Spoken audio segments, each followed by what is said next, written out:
السلام عليكم ورحمة الله وبركاته. ازيكم عاملين ايه؟ هنقول صباح ومساء معطر بذكر النبي عليه أفضل الصلاة والسلام.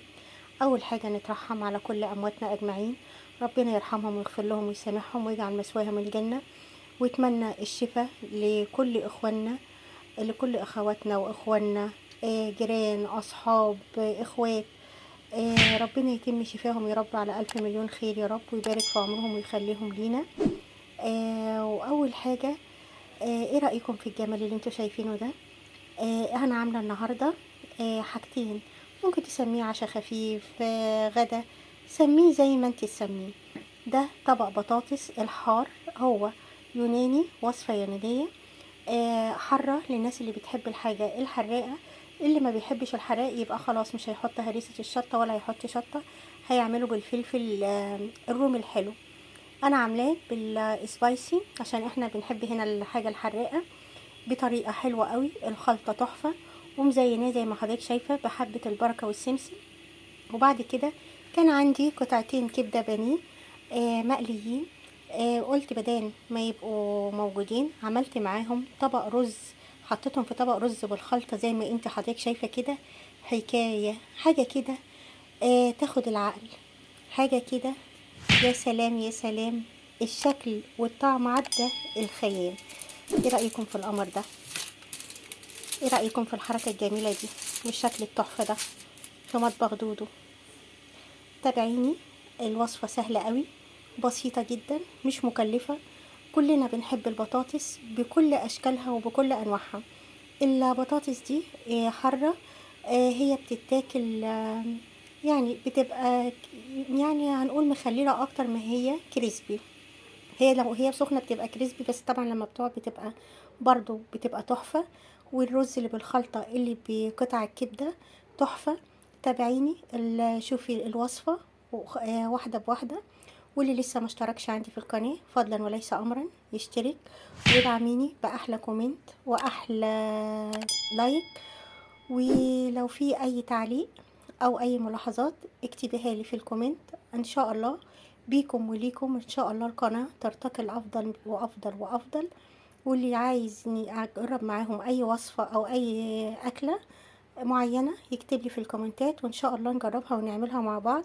واللي ليه أي ملاحظات سواء إيجابي أو سلبي برضو يكتب لي في الكومنتات. ودايما معاكم في أحلى أصحاب وأخوات مطبخ دودو.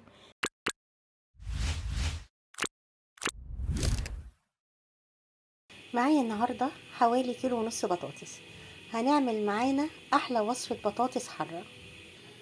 قطعتها مكعبات زي ما حضرتك شايفة كده، وفي مية سخنة هسلقها لمدة 7 دقايق. في مية بتغلي زي ما حضرتك شايفة كده، أنا هسقط البطاطس تتسلق لمدة 7 دقايق.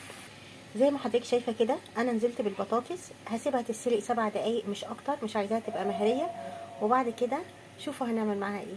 انا كده سلقت البطاطس تقريبا 3/4 سوا، لاني مش عايزاها تبقى مهريه، عايزاها تبقى ماسكه نفسها كده، ليها شخصيه. تاني حاجه انا حضرت معايا التتبيله اللي انا هعملها عليها. عندي نص كوبايه زيت زيتون زي ما حضرتك شايفه، معايا فلفل احمر وفلفل اخضر، دي هريسه شطه، ومعايا توم، ومعايا كزبره، ومعايا شطه وملح، ومعايا بابريكا وكمون. وده زعتر فلسطيني، بيبقى زعتر على سمسم مطحونين مع بعض، تتبيله فلسطينيه كده من البهارات الفلسطينيه. تعالوا بقى نشوف هنعمل ايه. في طاسه حطيت فيها زيت يسخن، وبعد كده هحمر فيها البطاطس زي ما حضرتك شايفه كده بالظبط. انا حطيت البطاطس تتحمر، ولما انت بتسلقي البطاطس بتبقى من جوه طريه ومقرمشه كده كريسبي، جميله قوي من بره. زائد هنعمل معاها تتبيله حاره جميله قوي. زائد لما تيجي البطاطس تتسلق ما تنسيش قبل ما تحطيها تكوني منشفاها كويس قوي من اي ميه جواها او اي سوائل، زي ما حضرتك شايفه كده بالظبط. تحمير البطاطس وكده شكل لون البطاطس اللي انا عايزاها، بس انا عايزاها تبقى دهبة عن كده سيكة، حبة صغيرين. وده كده شكل البطاطس اللي انا عايزاها. هحمر باقي الكمية وارجع لكم. انا حطيت باقي الكمية اللي عندي من البطاطس هحمرها وارجع لحضرتكم تاني.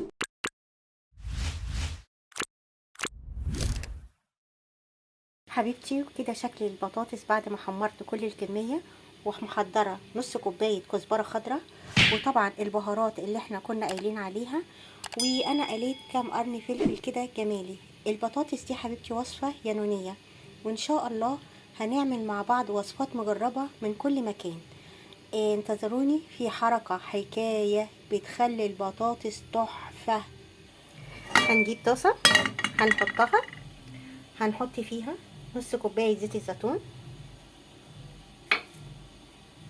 وبعد كده نزلت بكل البهارات بتاعتي، هخليها كلها تتشوح مع بعض زي ما حضرتك شايفه كده.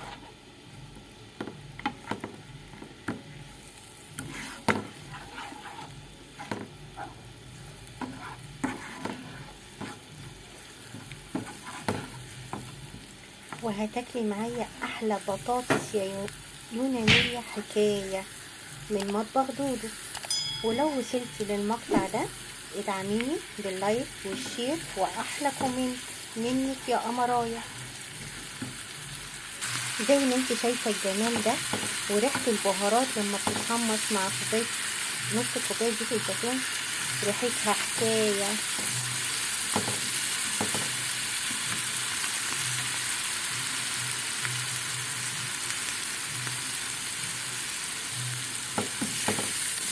بس كده انا عايزاها بالشكل ده كده بالظبط.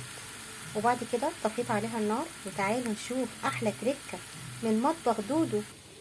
بص الحركه دي تحفه، والريحه حكايه من مطبخ دودو. يا حركاتك يا تكاتك. وننزل بالكزبره، وهنقلب كل الجمال ده مع بعضه. وده كانت شكلة الوصفة بتاعتنا. تعالوا شوفوا بقى هنقدمها ازاي من مطبخ دودو.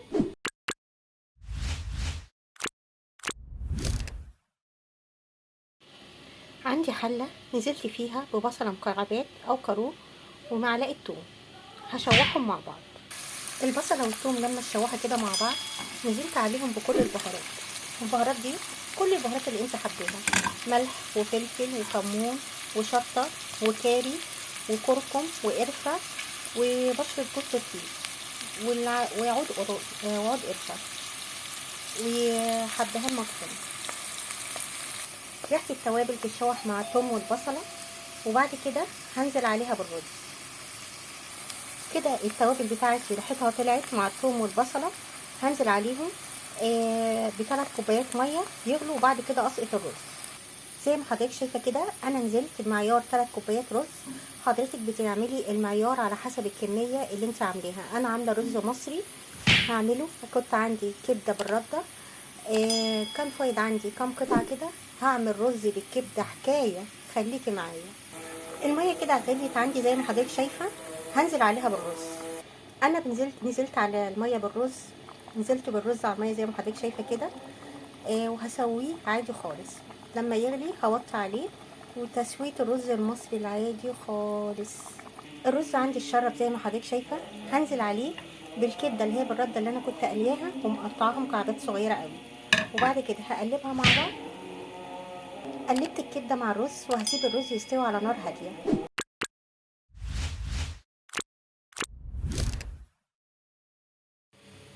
وده كده شكل الرز بتاعنا بعد ما استوى. هنغرفه مع بعض وهنقدمه مع بطاطس الحرة حكاية. حاجة كده ريحة وشكل وطعم ياخد العقل. تعالوا معايا نشوف هنقدم الجمال ده ازاي من مطبخ دودو.